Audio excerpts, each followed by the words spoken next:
नमस्कार। तिरछी नज़र में आज मैं हूं रानू। हमारा आज का विषय है टूल किट मामला। टूल किट मामले पर भारत का सियासी पारा काफ़ी चढ़ा हुआ है। आखिर टूल किट है क्या?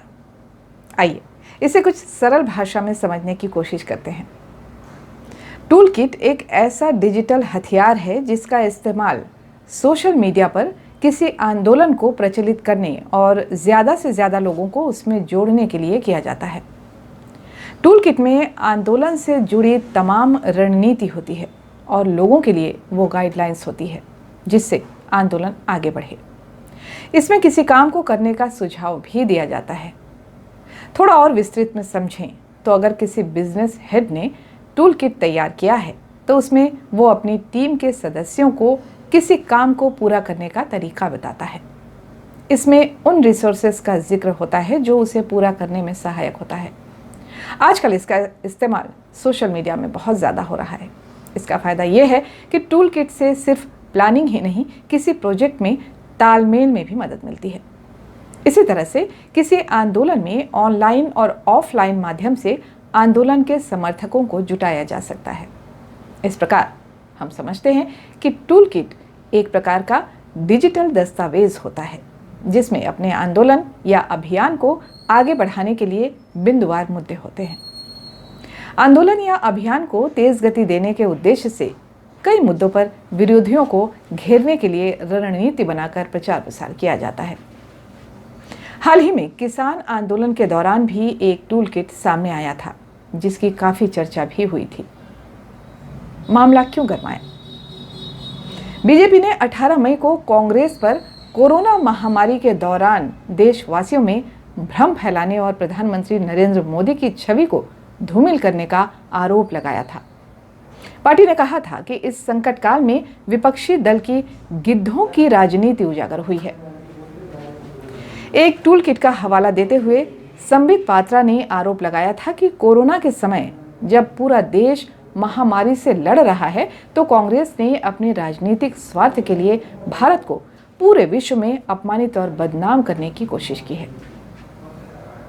कांग्रेस ने पलटवार करते हुए भाजपा पर फर्जी टूल किट तैयार करने का आरोप लगाया और भाजपा अध्यक्ष जेपी नड्डा सहित उनके वरिष्ठ नेताओं बीएल संतोष, स्मृति ईरानी, संबित पात्रा और कई अन्य के खिलाफ दिल्ली पुलिस में जालसाजी की शिकायत दर्ज कराई।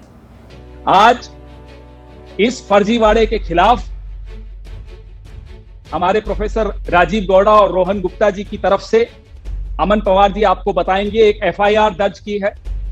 जेपी नड्डा, संबित पात्रा, बीएल संतोष, स्मृति ईरानी एवं अन्य नेताओं के खिलाफ जिन्होंने इस तरह के फर्जी कागज को अपने सोशल मीडिया पे और मीडिया पे प्रेस वार्ता के जरिए लोगों को दिग्भ्रमित करने की चेष्टा की और असली मुद्दे से ध्यान हटाने की कोशिश की।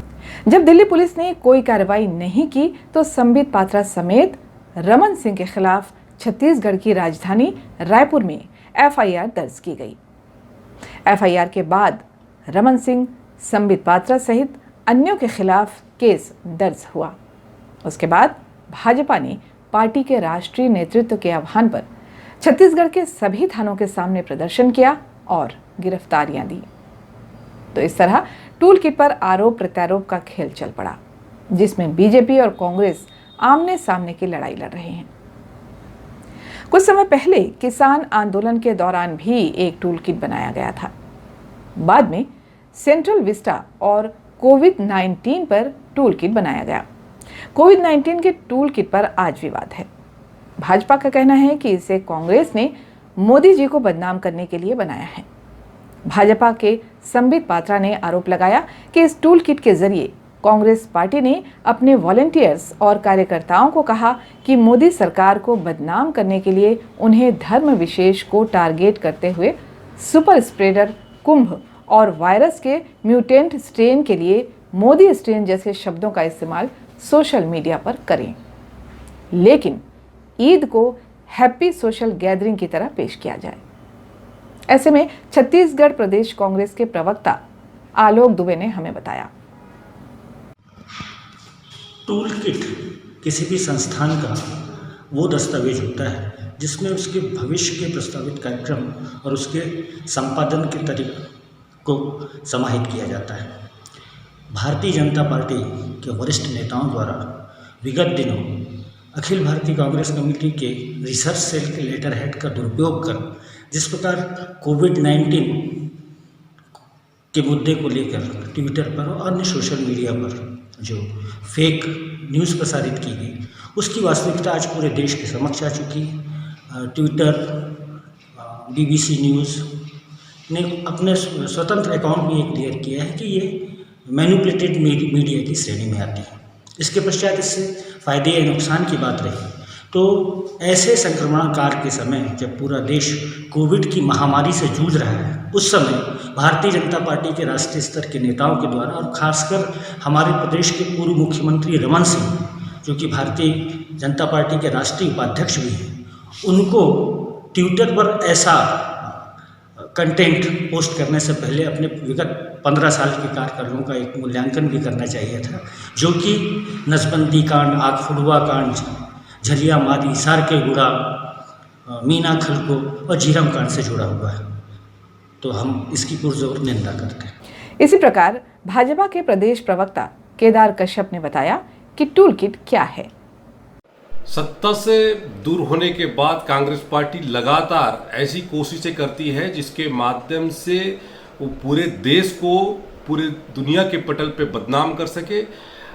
टूल किट के माध्यम से ये पूरा एक्सपोज हो चुका है। जिस तरीके से टूल किट में उन्होंने भारत को बदनाम करने के लिए, सरकार को बदनाम करने के लिए जो रणनीति बनाई, उस रणनीति के तहत में उन्होंने अपने जनप्रतिनिधियों को, अपने समर्थकों को, अपने बुद्धिजीवियों को उस किट के माध्यम से सरकार के और भारत के में जिस तरीके से कोरोना फैला हुआ है, उस कोरोना को लेकर के पूरे वातावरण ऐसा तैयार किया जाए, जन विरोधी किया जाए, ये उन्होंने कोशिश की इस पूरे टूल किट में। और पूरे दुनिया में भारत को बदनाम करने की एक बड़ी साजिश इन्होंने रची और उसको एक्सपोज किया गया। और टूल किट में जिस तरीके से उन्होंने हमारे क्या कहते हैं यहाँ पे जो PM केयर में दानदाताओं को उन्होंने बदनाम करने की कोशिश की, उसी तरीके से ट्वीट के माध्यम से उन्होंने ऐसे कोरोना के मामले को लेकर के पूरे दुनिया भर में बदनाम करने की कोशिश की। उसके अलावा भी स्वास्थ्य सुविधाओं पर उन्होंने कब्जा जमा कर बैठाया। हमारा मानना है कि किसी के द्वारा बनाए गए किसी प्लान के दस्तावेजों में षड्यंत्र पूर्वक रचना करना ही या कहें कूट रचना करना मैनिपुलेटेड मीडिया की श्रेणी में आता है। सादी भाषा में कहा जावे तो हमने कहा कुछ, आपने बताया कुछ। ट्विटर ने अपने प्लेटफॉर्म पर डाले गए कुछ पोस्ट को मैनिपुलेटेड मीडिया यानी तथ्यात्मक तौर पर गलत बताया था, जिसके बाद विवादों का दौर शुरू हो गया।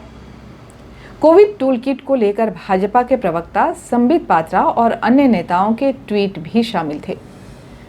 ट्विटर ने संबित पात्रा का ट्वीट अकाउंट बंद कर दिया और ट्वीट को ट्विटर से हटा दिया। वहीं इसके बाद केंद्र सरकार के इलेक्ट्रॉनिक्स और IT मंत्रालय ने ट्विटर को भेजे अपने संदेश में कहा कि संबंधित पक्षों में से एक ने स्थानीय कानून एजेंसी के समक्ष टूल किट की सत्यता पर सवाल उठाते हुए शिकायत की है और इसकी जांच की जा रही है, जबकि स्थानीय कानून एजेंसी टूल किट की सत्यता का निर्धारण करने के लिए जांच कर रही है। ट्विटर ने इस मामले में एक तरफा निष्कर्ष निकाला है और मनमाने ढंग से इसे मैनिपुलेटेड मीडिया के रूप में टैग किया है, जो ठीक नहीं है। दिल्ली पुलिस इसकी जांच के संदर्भ में नोटिस देने के लिए पिछले दिनों ट्विटर के ऑफिस पहुंची। दिल्ली पुलिस का कहना है कि वो एक शिकायत पर जांच कर रहे हैं, जिसमें संबित पात्रा के ट्वीट को मैनिपुलेटिव फ्लैग करने पर सफाई मांगी गई है। पुलिस का कहना है कि लगता है ट्विटर के पास ऐसी कोई जानकारी है जो हमारे पास नहीं है, जिसकी वजह से उन्होंने संबित पात्रा के ट्वीट को मैनिपुलेटेड करार दिया। ट्विटर कंपनी का मानना है कि बीजेपी नेताओं के द्वारा कथित कांग्रेसी टूल किट पर हेरफेर करके मीडिया के रूप में पोस्ट किए जाने के बाद ट्विटर भारत सरकार और पुलिस के रडार पर है, जिसके बाद कंपनी ने अपने कर्मचारियों की सुरक्षा को लेकर चिंता जताई और ट्विटर कंपनी का यहाँ तक कहना है कि वो भारत में अपने कर्मचारियों की सुरक्षा को लेकर चिंतित है। बहरहाल दृष्टिकोण हमें तय करना है। आज बस यहीं तक। अब मुझे दीजिए इजाज़त। नमस्कार।